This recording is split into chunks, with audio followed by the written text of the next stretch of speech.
Thank you, Madam Chair. Today we are beginning the process of finally giving the federal government the ability to negotiate lower prescription drug prices for the American people. For years, Americans have been subsidizing prescription drugs for the rest of the world. Americans pay 3, 4, or 10 times the amount what people in other countries pay for the exact same drug, and that's not fair.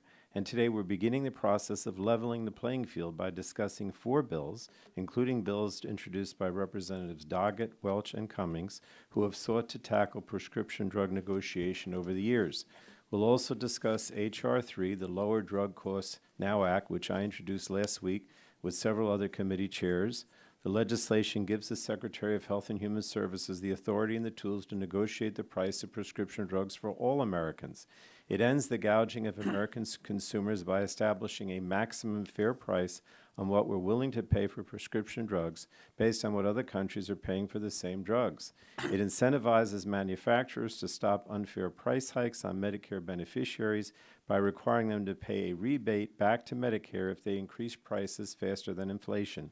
And it caps out-of-pocket costs of the Medicare prescription drug benefit, giving America's seniors the peace of mind of knowing that their prescription drug costs will not bankrupt them or empty their retirement accounts. Now, I know Dr.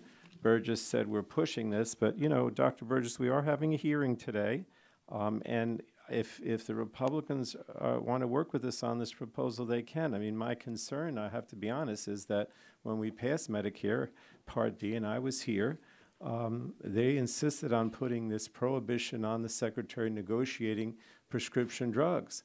That has to come out. There has to be a process of negotiation. Otherwise, I don't know how we're going to effectively bring prices down. So if you want to work with us, it's fine.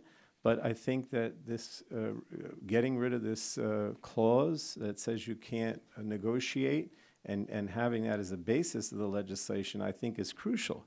And I remind them that the President recently indicated via Twitter that he welcomes what we've put forth as Democrats. So let's get this done because it's time that we negotiate a better deal for the American people.